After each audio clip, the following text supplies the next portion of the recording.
Good morning, everyone. I would love to see a show of hands for folks who are, that you can see us on the screen, and then I'll introduce each of us in just a moment. There we go. I never know how this works. I'm Karen Nowicki, and I'm the Concierge Service Manager for the Arizona Commerce Authority. And with me today, we have Martine Mendoza and Chris Sherman. I'll let each of them introduce themselves in just a moment, but we want to welcome you to the Small Business Boot Camp. We're very excited to have you all here today. And I'm playing with my screen, so forgive me, I shouldn't be. Did it get smaller for you guys, or can you still see it okay? Yeah, okay. Hang on a second here, I don't know what's happening. All right, so these small business boot camps have been going on for quite some time, and Robert Theobald is the one who created this with a few power partners long before Chris and I came on board. And we cannot do these without our community partners. So a lot of these logos might seem familiar to you. And we want to take a moment to just shout out for the folks who are partnered with and or partnering agencies along with the Arizona Commerce Authority. The Small Business Boot Camp is something that we've been doing, like I said, for quite some time. It's where we bring in experts in different areas of industry that pertain to small business, HR, taxes, licensing, financing, as in the case today with Prestamos, and give you an opportunity to learn from the best around the state of Arizona. We are taking a hiatus for the summer, so this is the last boot camp as far as I can recall. Maybe Chris will correct me if I'm wrong. And then we'll be retooling a few things coming into the fall. So be on the lookout for emails from Robert and our team to let you know what's coming up next. Some of the other programs that we have that are sponsored through the Arizona Commerce Authority include manufacturing, innovation, and entrepreneurship. We have rural development, international trade, and talent and training. All programs that we have can be found on our website, which is azcommerce.com/programs. And there's a QR code there. I'll give you a moment if you want to take a snapshot of that to take you directly to our programs page. Business checklist. I'd love to have you put a thumbs up or a smiley face or something in the chat if you have taken advantage of our small business checklist. A great hands-on, free, interactive tool that gets you all the licensing, tax information you might need. As you can imagine, there are thousands and thousands of small business across our great state. And when we field those inquiries and calls, I need an LLC, I have a question about taxing, I'm hiring my first employee. Every little business has so many different nuances. We are happy to field those questions all day long, and we do. However, you can do it yourself at the Small Business Checklist. So as your business changes and grows and you have new decisions to make, you can go to this checklist, put in your information that are specific to you and the questions that you have. It'll print out a report, and you can either save it to your computer or you can have it sent to your email address with all the agencies and the information and contacts that you need to get in the direction that you need. I always like to say we are a consultative agency, and we work in tandem with the state agencies that have the legalities and the forms that you need to register your business properly. Okay, Robert put this slide in for me. I didn't see this when I was kind of rehearsing and reviewing everything. Again, I am actually correct. Hooray, a win for a Tuesday morning. About taking a break. Again, keep an eye out for the announcements coming up. And again, I'm very excited today to have you listen in to Martine Mendoza with Prestamos around funding your small business. A lot of the inquiries that we get, as you can imagine, are I need money, I need funding. And we at the ACA, and Prestamos for that matter, can't always help, but we're going to try to find the grants or the funding, the opportunities that we can. So we're going to go ahead and turn it over to Martine in just a moment. And when we do, let me go ahead and close this out.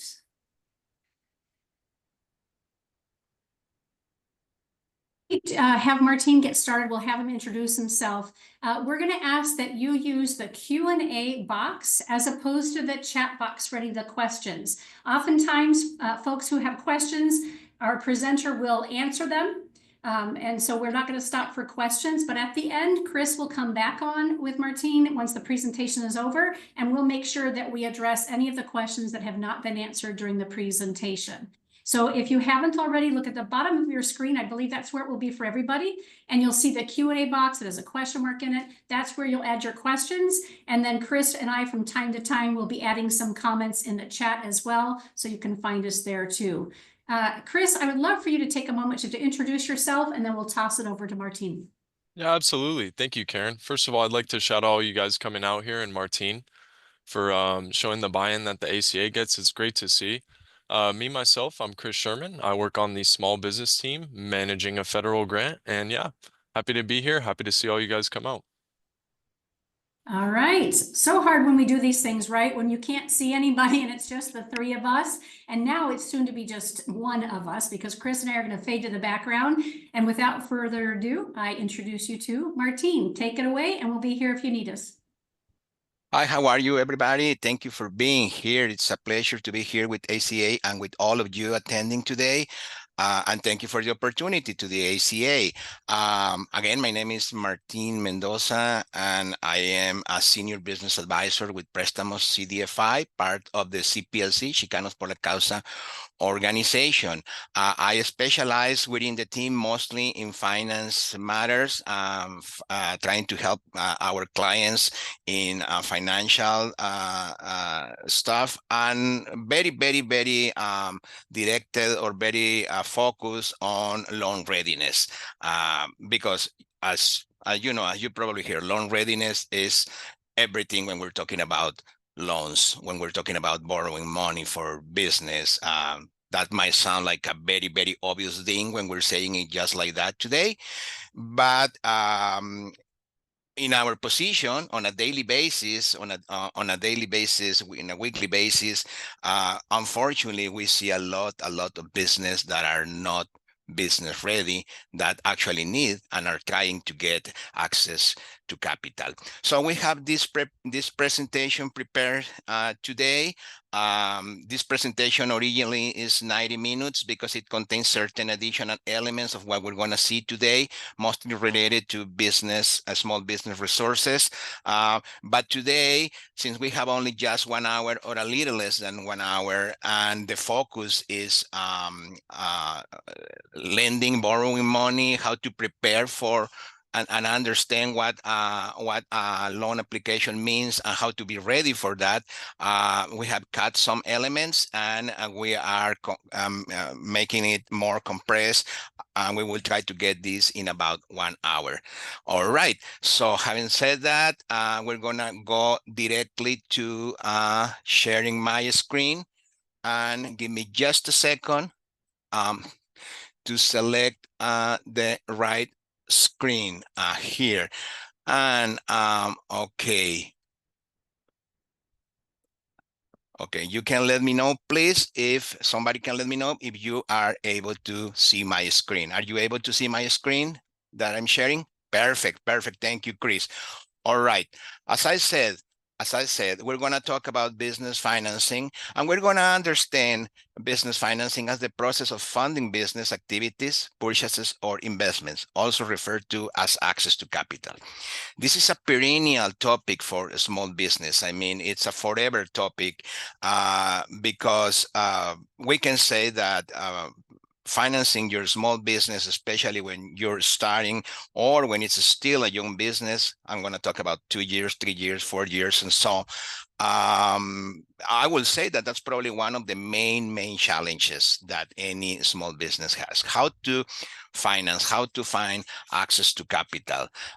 There are plenty of programs out there and all kind of organization supporting the small business development through financing. However, we see up to today that it continues to be a big challenge for most of the business, for most of the small businesses.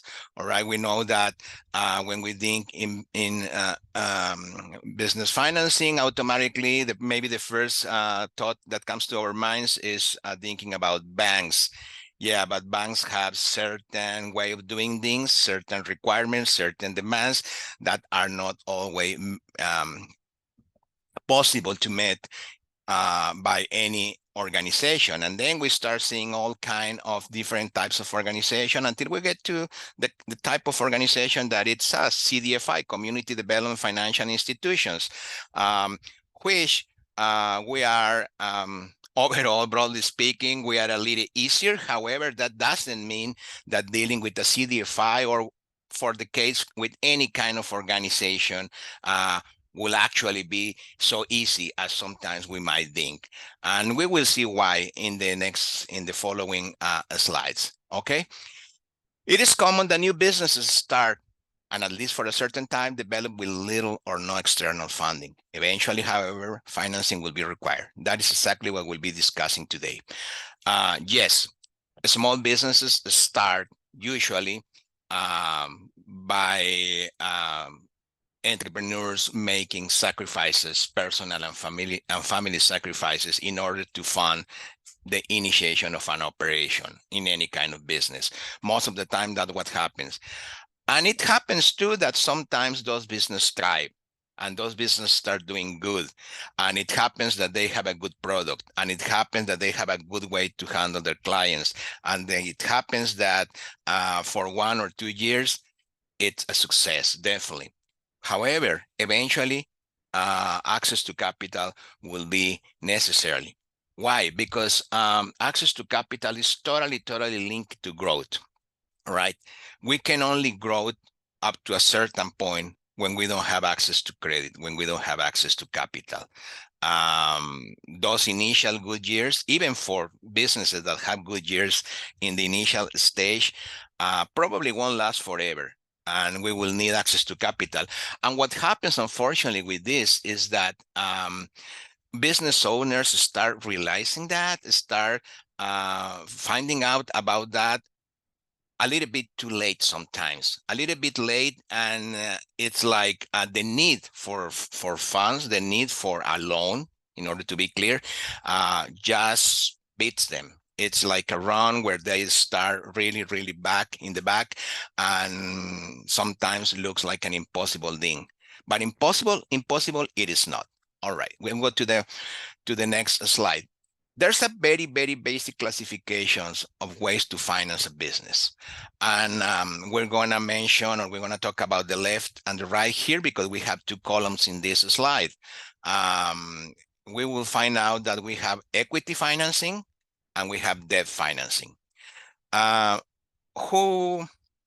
of us, we have heard about angel investor. We hear about venture capital firms.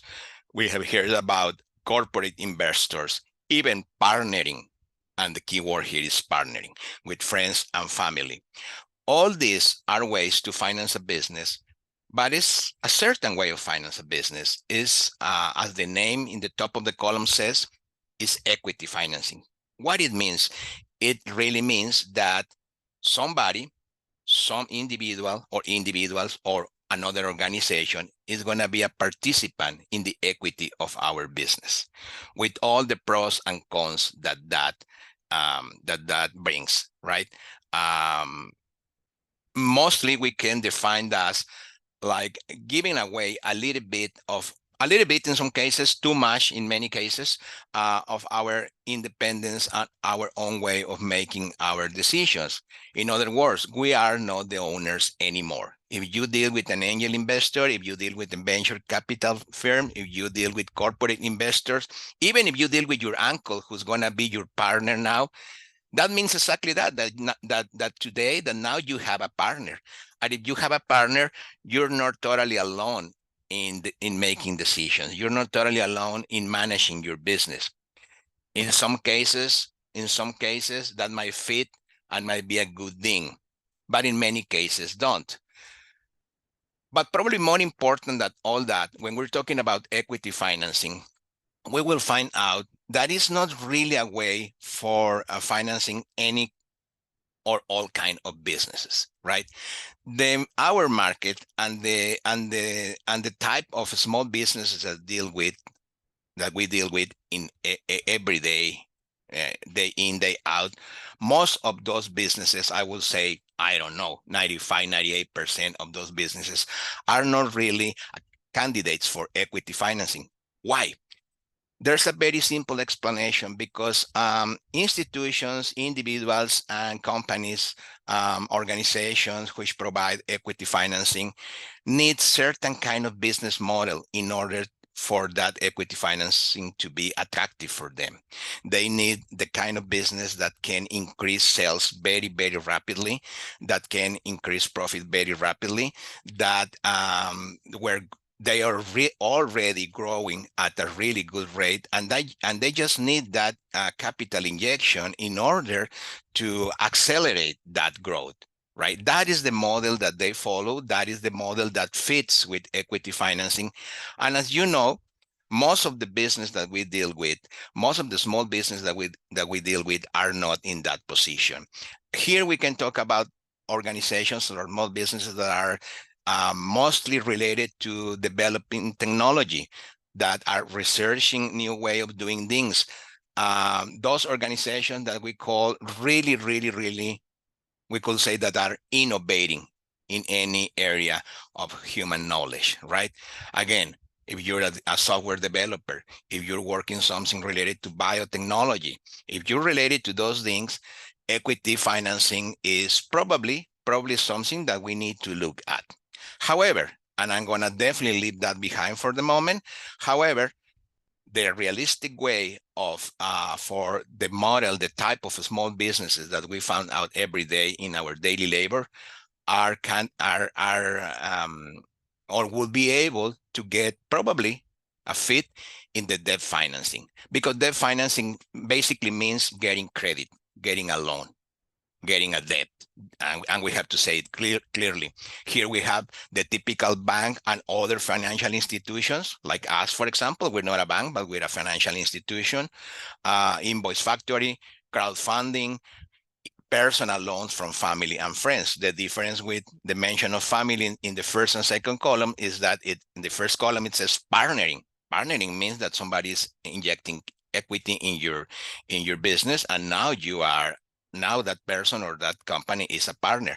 In the right column, the debt financing, we're clearly talking about loans, the typical loan from your dad, from your mom, from your brother, from your sister, from a friend, etc. That's all that is the typical and the realistic way of seeing how to finance a business for most of the industries, for most of the types of businesses that we deal with on a daily basis.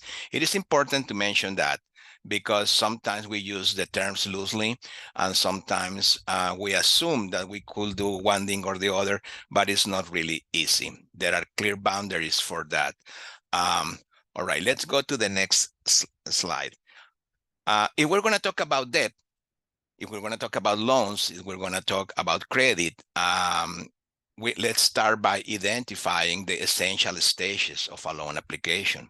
While the names of the stages might differ by every lending institution, we can break the loan process into three basic stages: the application on itself, the underwriting process, and the loan closing.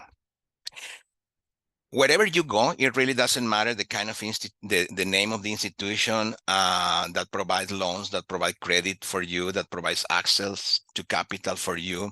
The stages might have different names, different ways to refer to, but if we start really looking at all of them, we will notice that there's always an application stage, an underwriting process stage or underwriting stage, and a loan closing stage. In the application stage is where we provide all the information and documents. In the past, that used to be completing some pieces of paper, completing some information, and bringing all the documents that are required. Now, it's hard to see, or we almost don't see applications in papers. We typically go online and we put there our information. We complete the form in the online that is provided to us, and then we, in many cases, upload that information. So obviously, basically the same thing, but with a new way of with a new way to in a new way to do it based on technology. Everything that relates to completing documents, to completing forms, and to bringing the initial requirement for documents falls within that stage. After that, we have the underwriting process. The underwriting process, basically, a basic way to define that is where the loan is reviewed against lender guidelines. And here, and this is something that we will be focusing on the next slides, the underwriting process. Here is where the sausage is made, like we used to say. Here is where everything happens, or sometimes, unfortunately, doesn't happen. Here's where the basic way for the company to see things and to see if this is gonna work. This is where it happens in this stage. We review. It's said in a very simple thing, but if we think for a second on that line there, we will see everything that it entails. Loan is reviewed against lender guidelines, just like that. Everything that the lender, that the borrower is, and everything that the borrower has, and everything about the project is reviewed there, and we will compare that, we will contrast that against our guidelines to see if the loan is viable. Now, if the loan is viable, if we're able to have an approval, if we're able to get a yes, in other words, we have that final stage that's called loan closing, where the conditions are met and the documents signed. It's important to understand that the loan closing is not only the signing of documents, contracts and all that.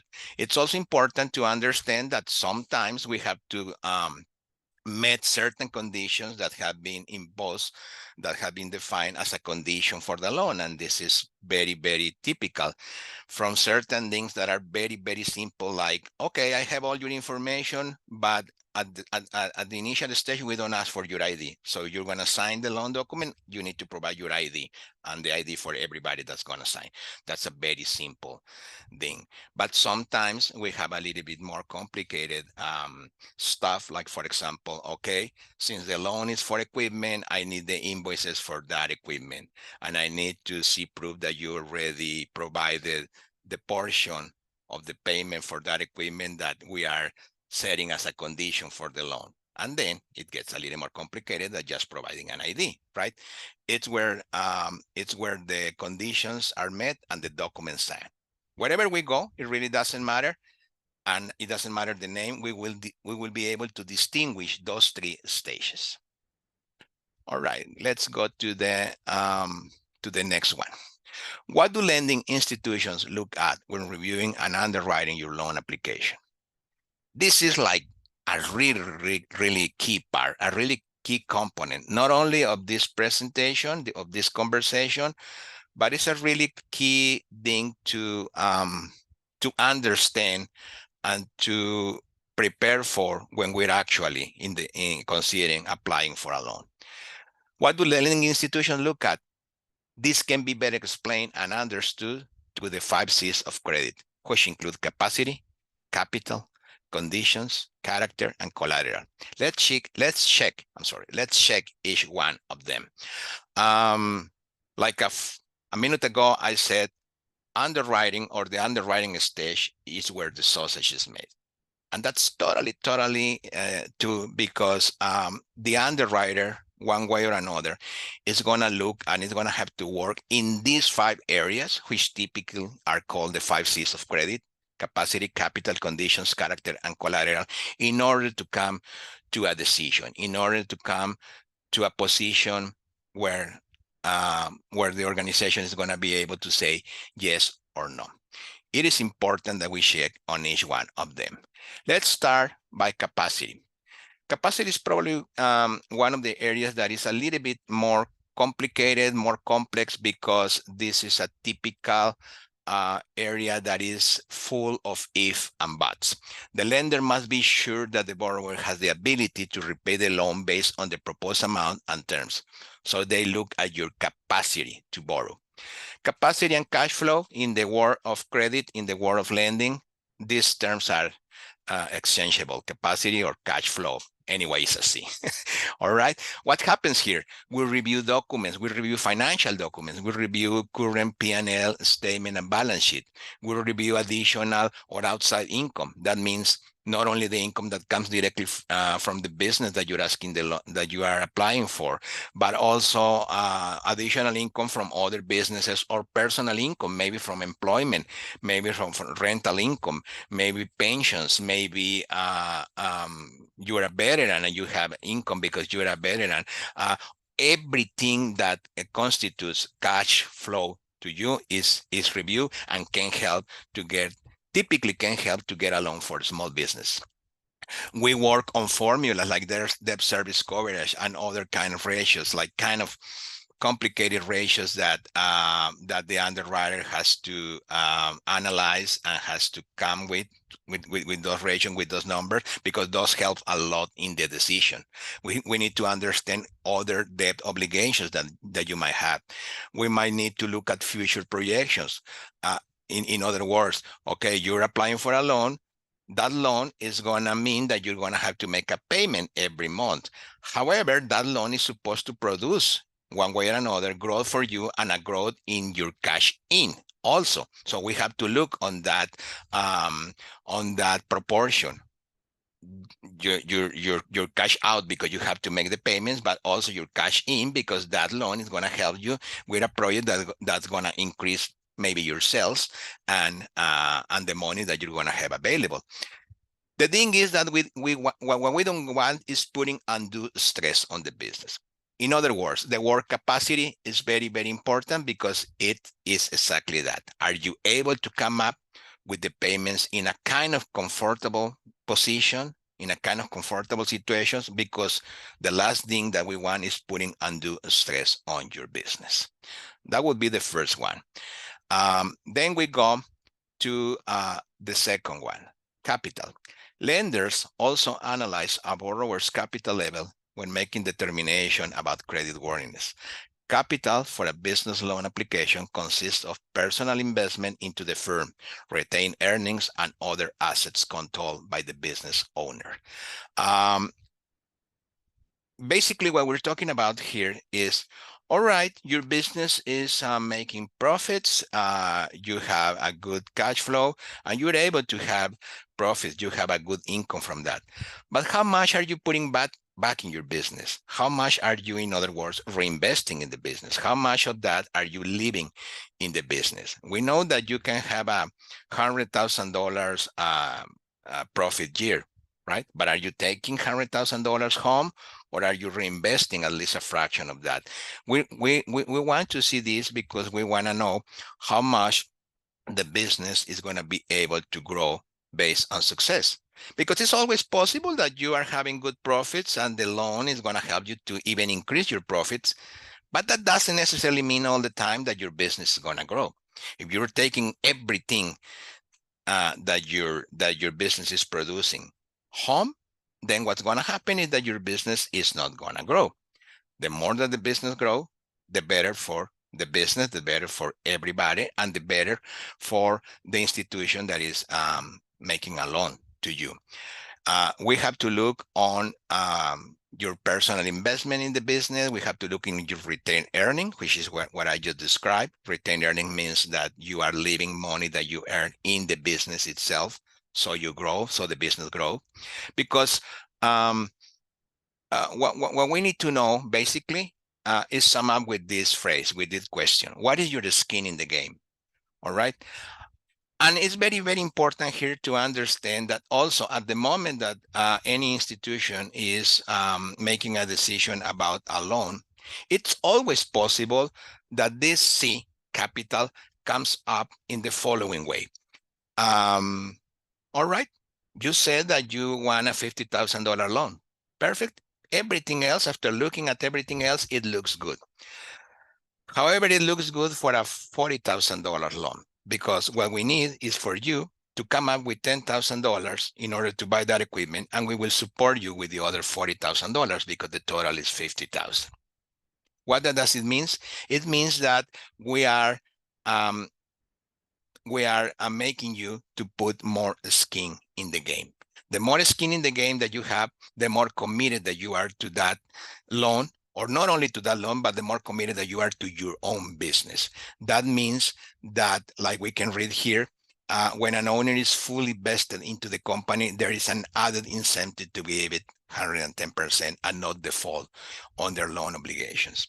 If you've been making sacrifices during your life in order to make this business exist and grow for, I don't know, 2-3 years, well, maybe it's necessary that you make another sacrifice by eating up a part of that project and using some of your own funds for a fraction of that project.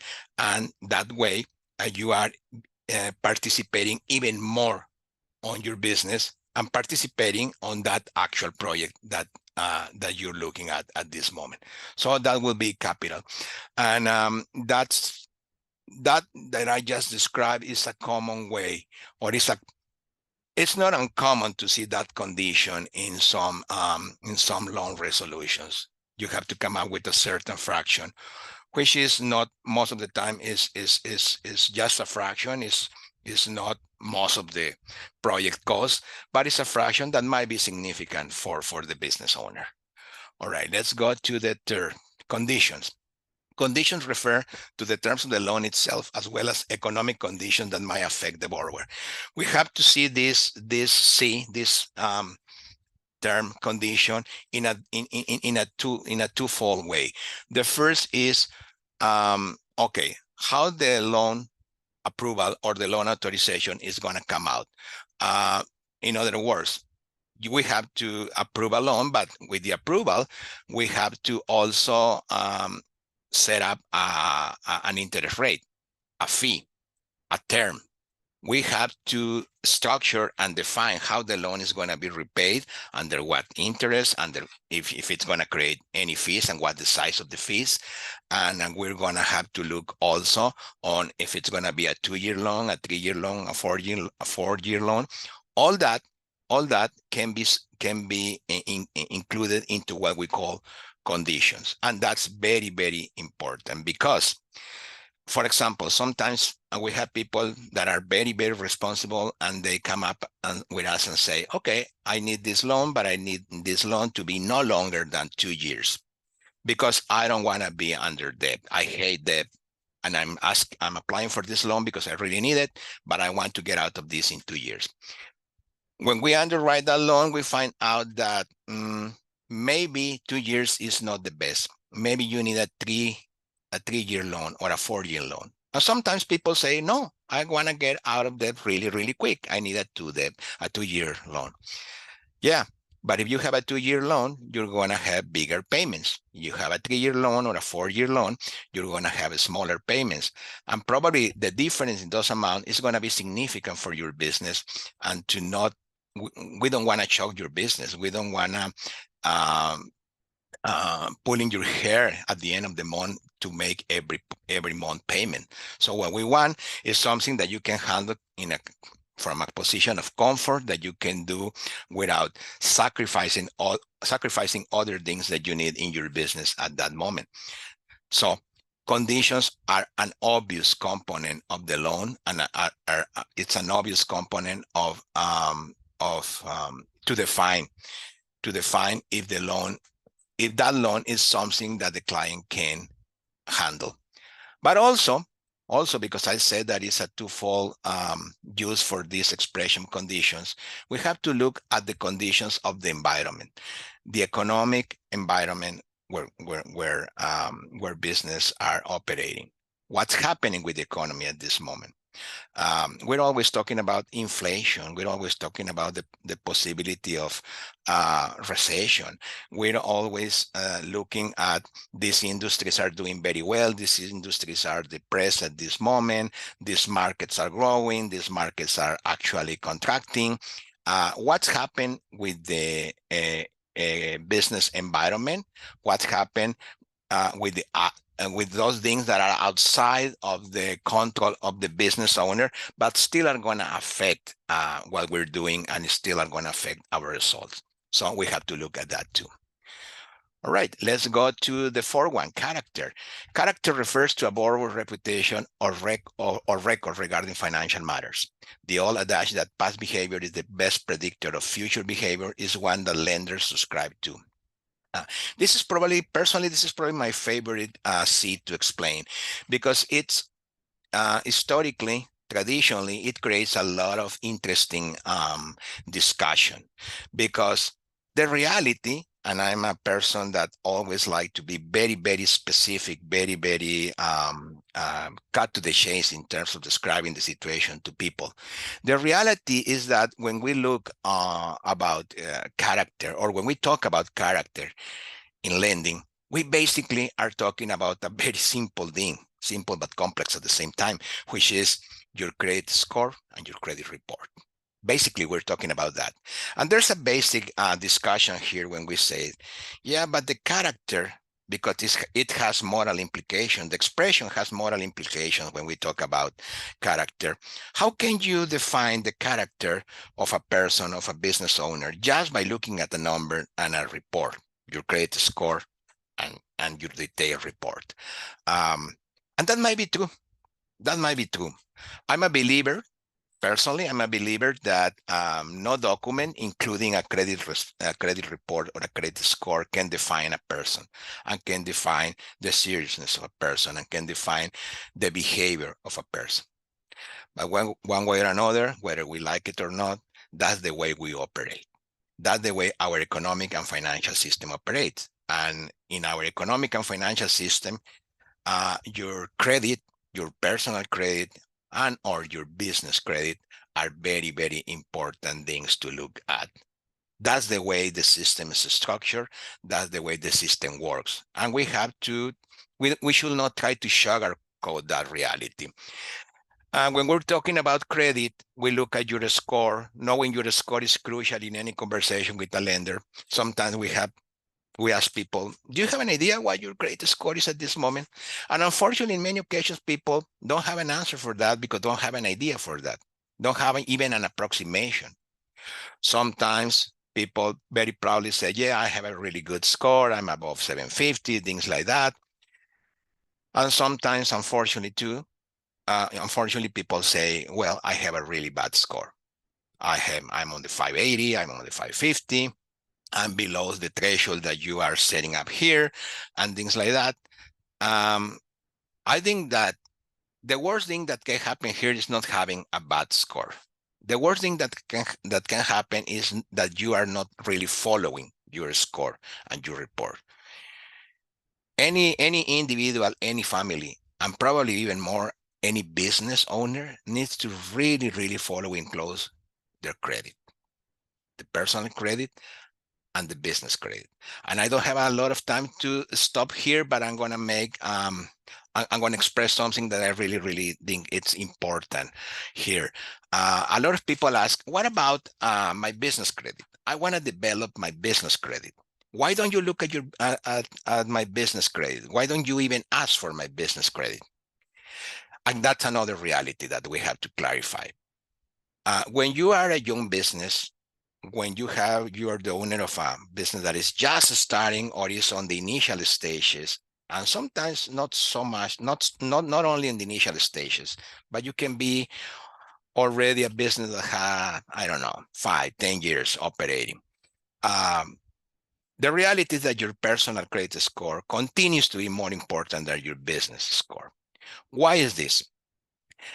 It's very simple, because lenders that lend money to this business always use your personal guarantee as one of the main basic things to make decision.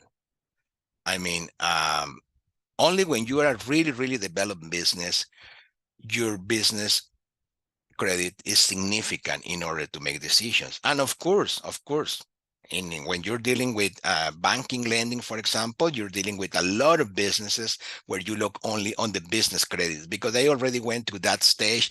They have enough assets, they have enough history, they have enough history of good results and all that. Most of the business that we deal with on a daily basis are not in that stage. So the personal guarantee from the owner continues to be one of the most important things to look at. For practical purposes, looking at your personal credit is much, much more important than looking at your business credit. And please don't understand this like, okay, developing my business credit is not important. This guy just told me that it's not important that I develop my business credit. No, I'm not saying that.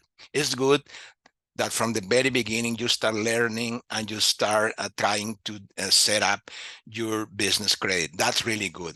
However, don't lose sight, please, that at least for a certain times, most of the time, for a good number of years, your business credit is not going to mean a lot in terms of decisions for your loan.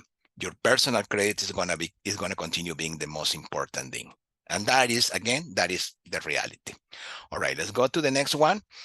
Collateral, personal or business assets pledged by the borrower as a security interest for the loan. Collateral can come in many forms: real estate, residential or commercial, equipments.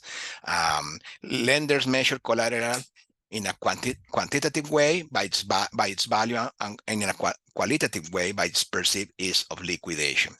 This is probably one of the most black and white things when dealing with the 5 C's of credit.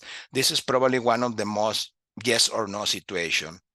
And I don't mean that it's necessarily as easy as that, but if you compare this with the others, like for example, cash flow, which is a very complex analysis that you have to do most of the time because you have to look at a lot of moving parts.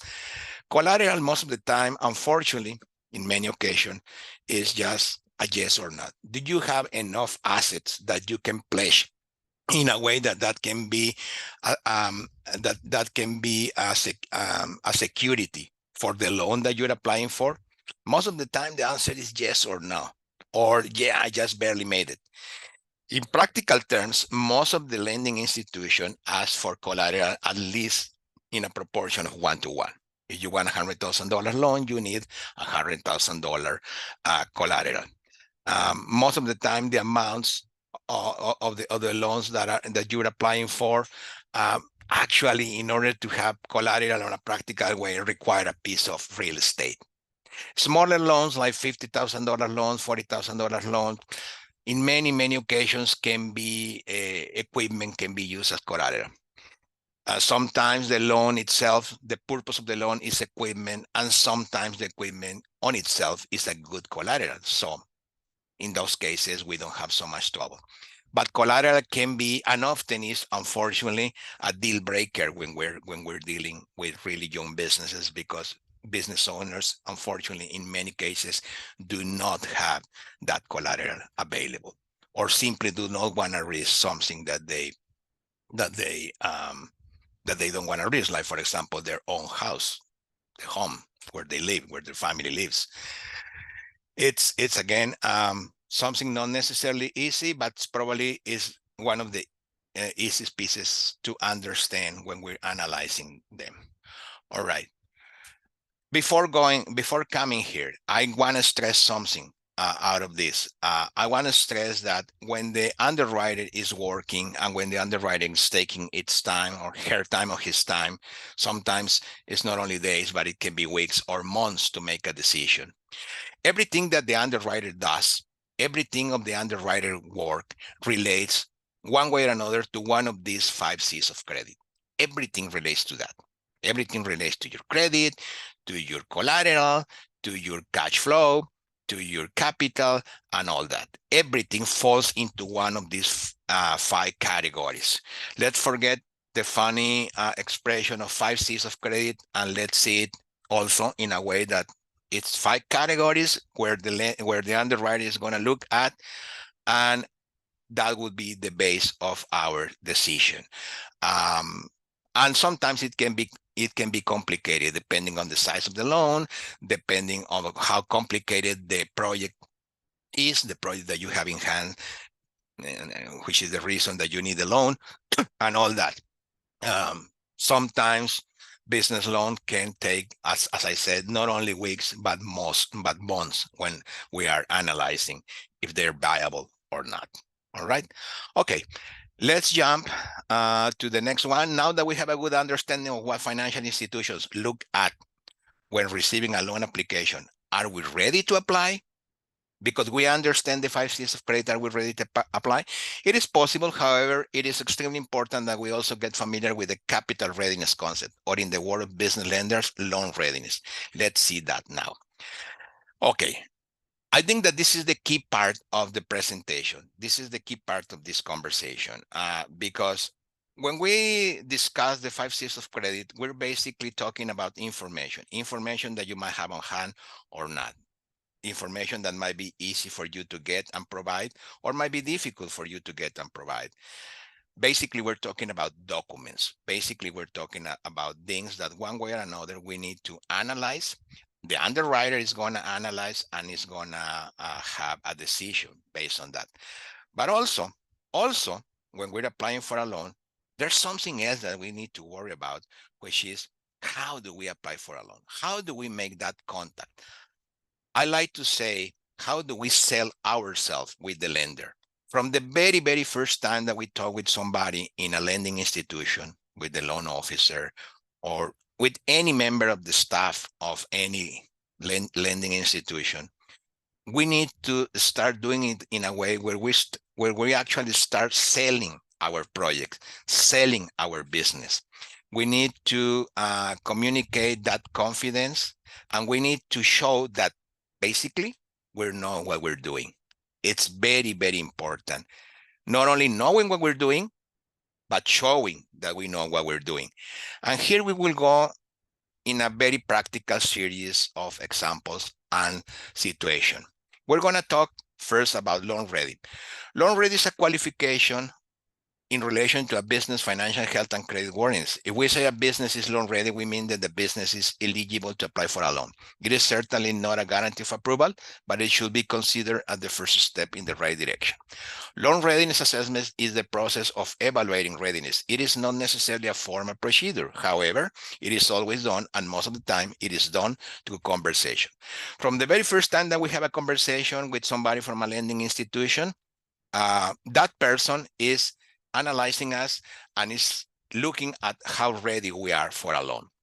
In many, many occasions, when we start having conversation with people with business owners that are trying to apply for a loan, we can define their readiness immediately, just with the conversation, just with those few pieces of those few questions that we ask, where we get a few pieces of information. We should, or we know in many cases, if the person is ready or not for the loan. There's a criteria here, which is our next slide here, that is very, very important for us to see. Many people who run very small businesses or who are just starting out believe that a loan can fix any problem they encounter, but the truth is more money isn't always the answer. Ideally, a loan should be used for growth or expansion projects, to take advantage of new opportunities, for the purchase of equipment or other needed supplies and inventory. If you look at those 3 boxes, you will basically, I'm sure that you will find out that basically mean the same thing, the 3 of them. A business loan is for business growth. Basically, everything which is the purpose of a loan, when we're applying for a loan, should serve the purpose of growing your business, of developing your business. Not every problem is fixed with a loan. That is very, very important thing. We can tell you, if we had time, tons of anecdotal situations of situations that our people that comes to us looking for a loan, that are coming looking for a loan, and when they start describing the problem that they're facing, we immediately understand that that's not a loan, that the loan is not going to be the solution for that kind of problem. There are plenty of examples, and I really wish that we had more time to talk about that.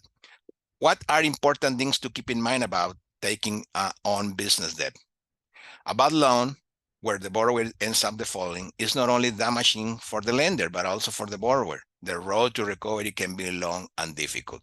And here again, we go back to the situation of your credit report, your credit score. Defaulting on a loan will put you in a really, really bad situation, not only in relation to your business, but also in relation to your personal life and your family life. We should embrace initial loan readiness assessments and advice offered by financial institution staff as something helpful and as part of their service. If a loan is possible, they will help you find the way. In other words, the opinions of the loan officers, the opinion of people that you deal with the lending institution, there's always something of value in those opinions. We should approach that with the spirit of learning something. Maybe we know a lot of things already, but there's always something to learn when we share our project and our intentions, our plans with somebody else. Are you one of those persons, or are you one of those persons that just know that needs $100,000 loan? There's a clear line. There's a clear way to find out when we start talking with people about what kind of business owner we're dealing with at that moment. What small businesses can expect when talking to a lender or other staff at a financial institution? You need to be ready and handle those initial conversations with the mentality that you're going to a loan readiness assessment. In other words, preparation is the key. You need to understand that you're going to face a lot of questions. You must show patience and answer in a straightforward, concise way to the best of your ability. Honestly, if you don't like to be asked questions, if you don't like to be having to provide a lot of details, probably trying to apply a loan is not for you. When you are applying for a loan, you will face tons and tons and tons of questions. What helps our cause in those situations? Show patience and understanding. Approach the conversation calmly and be open to the process. Keep your answers straightforward and consistent. Avoid giving conflicting information. Lenders are on your side most of the time or all the time. They're looking to give out loans. So if there's a way to approve your loan, they will work towards it. The lender would love to make that loan to you. But unfortunately, it's not the responsible thing to do in many cases. Have all your business information ready to show, whether it's on paper or digital. Make sure it's well organized and easy to understand. Don't come with a folder where you cannot find the paper that you are looking for. Don't come with a laptop where you cannot find the file that you're looking for in that conversation. Have everything organized. Keep in mind that a business loan is by nature something more complicated than a consumer loan. Avoid comparing it with credit cards or auto loans.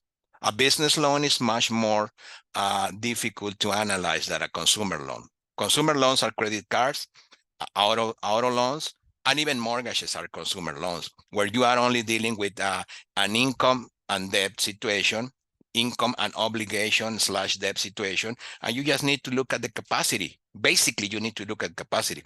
When you're looking on a obviously, besides the credit, when you're looking at a business loan, you're analyzing a project. That's where the difference lies. That's where the difference is. What does not help our cause? Not having an express purpose. What do you need the loan for? I don't know. I'm thinking of making some marketing, but also I like to get a new truck. That's not an answer when you are already facing the lender. Have a very good estimation of the amount you need. How much you need? Between 50 and 120. That's too much of a frame. Between 50 and 60, that's reasonably. 100, 120, that's reasonably. But sometimes people cannot even provide a number approximated to what they need. Don't show that you're in a hurry, that you don't consider the conversation important. Do not assume that the system always works against you. Don't start ranting against the system, against the bank, against the institution, against this, against that. That might be very true. I might share your opinion. We might share your opinion in many cases. What happens is that absorbs a lot of time and energy that could be used in order or for a more productive thing, for a more productive activity when you're chasing the loan. Not being clear in your answers, too many if and buts. This is a problem. In many occasions, a lot of answers in the conversation come with a lot of if and buts. We need definition. We need pre-definition. We need planning. Not being prepared, not having information on hand, or having it on a very disorganized way. Additionally, be prepared to explain with detail what you need the money for. Very important. Understand how much you need. Very important. Be prepared to justify how you calculated that amount. Match your excitement with the real details of your project. Forget about those common expressions like, and we had a lot of this. Okay, if you give me this loan, this is going to be the next Amazon. Well, maybe it's going to be, maybe not. But we're not going to look at your loan by the measure of it's going to be the next Amazon or not. We're not going to do that. And maybe it's going to be. But that's not something productive. That's why we're saying, putting this on this way, match your excitement with real details of your project. Instead of telling me that this is going to be the next Amazon, tell me more details about how your business is going to be a great business. Remember that the loan process can take several weeks or even months, depending on your lender. Preparation and patience are key. It is important to start the process way before you actually need the financing. Remember, business loans are usually not granted for covering overdue expenses like back rent or late payroll. We have a lot of these situations. These are really bad. They break our hearts in many occasions, but we cannot do anything for businesses that are already in that situation. Back rent, cannot make payroll. Maybe it's the time to make tougher decisions, but you'll probably not get a loan for that, a business loan for that. Remember that it will be highly probable that you will be asked to be personal guarantor of your business loan. This is common. I already mentioned that. You might also need to contribute your own fund to the business, what I said about skin in the game. Keep your financial documents like profit and loss statements and balance sheets up to date and ready to share. Okay, I apologize for how quick we had to do this. I mean, we have a limited amount of time, and this presentation, most of the time, it takes about 90 minutes as an average in order to discuss and to be in a more comfortable situation. But respecting your time and respecting the time of the ACA staff that is kindly helping us today, we are going to leave it there, and we will see if you have questions or comments. I'm going to stop sharing. I'm going to stop sharing now. So good, Martin. Thank you. I really felt like, and I'm a former business owner myself, I've successfully sold 2 businesses. I felt like we were sharing a cup of coffee and you were just speaking to me like it was just one-on-one, and really appreciate that. I hope everybody appreciated that as well. Great presentation. We can still see your screen if you want to pull that off. Okay, you can still see my screen. Okay, Yep, I got you. I took care okay, of it. perfect. Yeah. Thank you. So I just let folks, and Michaela, thank you for the applause there, and Taisha, I hope I'm pronouncing that correctly. Thank you for your accolades and appreciation from our team. I did mention the chat. If you can stay on for a couple of minutes longer, Sure, we'll sure. at least, can you? Okay, very good. Chris and I have been fielding some really amazing questions. Some of them are fairly nuanced, so I know you're a pro. If you can't answer them directly, perhaps we can share your information, or Chris and I can follow up as well. So Chris, do you want to kick us off with some questions, and I'll make sure we're catching all of them. Yeah, absolutely. I'm just going to read them from the Q&A, Martin, and you can just go ahead and address it however you feel fit. Perfect. So we have, can the loan be requested for operational expenses, or does it just have to be for capital investments? No. It can be a request for operational expenses. I mean, that's not any by itself as a concept that doesn't have that. There's no problem with that. Okay. And secondly, we have, can you collateralize used equipment as well? More Or can minutes. collateral only be used for new equipment, industrial equipment like CNC machines? In many occasions, yes. It depends on how specialized the equipment is. When it's so specialized, it's very specialized, and it's going to be hard to put that on the market if needed. It probably won't fly. But if equipment for more common use, for example, tractors for trailer transportation equipment, that's a typical equipment that can be collateralized because it's common. It is something that probably we will have a lot of buyers in the market for that. Great insight. We have one here that says, so loans are just for working capital and not to be funded? I said again, the first word, what was that? It says, so loans are just for working capital and are not going to be funded?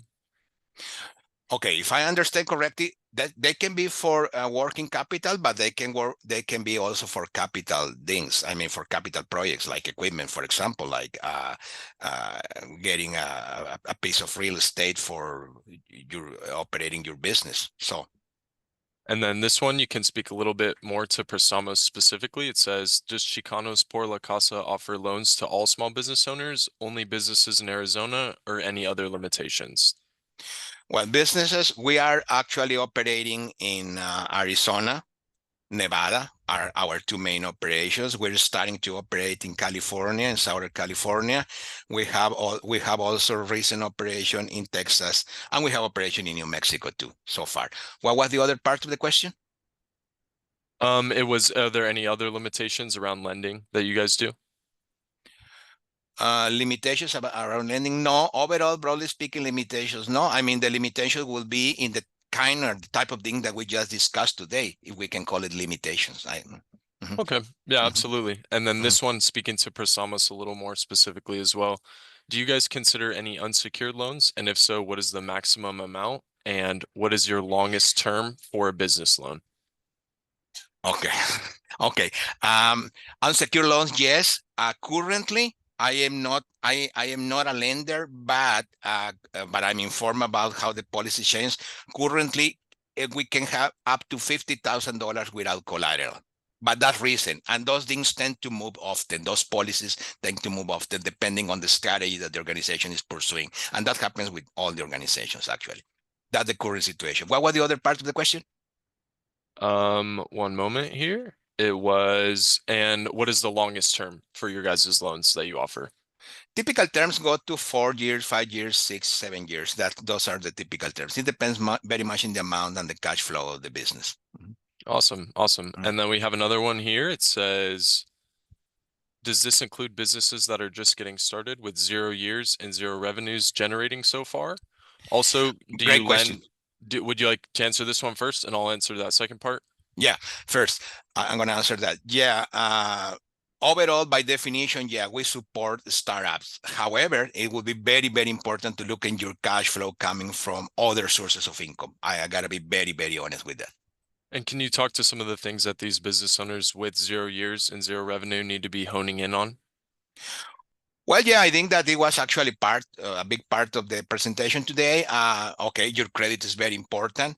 Your collateral is going to be very important, and your cash flow is going to be very, very important. If you're strong in sources of income and you have additional sources of income other than your business for which you are applying for the loan, you have collateral, right? And if you have from decent credit and above, it doesn't have to be stellar credit. You have good possibilities of getting a loan for your startup. Yes. Thank you. That was a good answer. And we Mhm. have here, do you lend for real estate / interior design? Well, this can be a tricky answer. Real estate for business occupied pieces of real estate. In other words, if you need real estate for operating your business, yes, that's definitely a purpose that we serve. However, if you are on the real estate business, like for example, typically flipping houses, for example, then we don't do loans for the business of real estate, but we do loans for real estate that you're going to use as your base of operations. Yes. So real estate for your business, not the industry of real estate. Exactly. You say it better. Absolutely. Awesome. Thank you, Martin. And that was all we had from the Q&A section. Mhm. So I'm if you gonna- have anything additional that you'd like to add, Karen? Yeah, thank you. And I had to step away. I got booted out of the conference room because it was the end of my time. So I might have missed that. So Martine and Chris, tell me, I know Eileen had some questions around quantum AI companies and suggestions for them specifically. I did a little bit of research during the course. I can send her some suggestions. So I think I've taken care of that. Eileen, if you're still with us, if you can pop your email in the chat for me, that way I don't have to search for it. It'll be easy for me to send that to you. But Martine, do you have any thoughts just briefly on quantum AI specifically? As far as I'm not sure that I am following. Any thoughts on what you said? So Eileen's question is, are there any lending or funding suggestions specifically for a quantum AI company? Okay, quantum AI company. Well, we can look at that definitely, but it starts to sound precisely like the kind of company that could be benefit from equity financing. That's what I researched while you were It, chatting. it could be, if there's a company, if there's an industry that falls into that, that's one of them. Yep. That doesn't mean that we cannot look at that, but probably it would be, it's probably there would be a better fit to look on equity funding. Very good. Mhm. And then Ken had asked about coaching programs. I know we have a lending academy. I think we do that in partnership with you, Martine, do we not, with Albert? Yeah, yeah. I mean, we're a two-purpose organization. We do loans. We are in the business, a small business lending business, but also we have a lot of resources for technical assistance for coaching businesses. Actually, this presentation, where the fact that we are here today and wherever we put that presentation in person or webinar, it's part of our technical assistance programs. We have a lot of one-on-one activity too, not only group presentations. So yeah, we have a very, very structured side of us that caters to technical assistance, aside from the fact that you'd apply for a loan or not with us. Yes, and coaching programs, both the Local First Arizona, I know, another agency partner, offers some coaching programs as well. The SBDC, which is the Small Business Right. Development Center. Score. Yes. So there are a lot of resources Mhm. available to help folks navigate this. And by the way, Yeah. I'm sorry to interrupt. By the No, way, go ahead. your ACA website, it's a very, very rich and well-organized website where people can go and look for resources that can fit their business. One of the best that I've seen. Oh, thank you. And we've been improving it. Chris and I have been an active member of the improvement for our website. You do have to spend some time in reading, right? We always find Absolutely. we have to encourage people, look, you've got to spend the time. And you kind of alluded to that But too, it's Martine. very well organized website. I love your website. Very good. So we put Martine's information into the chat. Maybe I can ask Chris to do it one more time for us so people have it. For those of you that are with us today, and there were 75 folks who participated in today's conference, so that's great. You are automatically on our newsletter list with the ACA for the upcoming information about the boot camp and really what direction we're headed to in the fall. I alluded to the fact that there might be some changes coming up when we get through this hot, crazy summer as we're retooling a few things. Martine, again, I want to thank you for being here. And Chris, always a great partner to work with. Is there anything else you'd like to say as we close out for today? Just say thank you. I just said that the only thing that I regret is not having more time to develop these things, because I love to develop and provide examples and provide situation and anecdotal situations to support this. But maybe you can see us on another presentation, either webinar or in person. Absolutely. And as I've mentioned in chat a couple of times, we will have this recording available to everybody. It will be sent to you in about 1 or 2 days. And then Martine, I would love if you could send me the slide deck.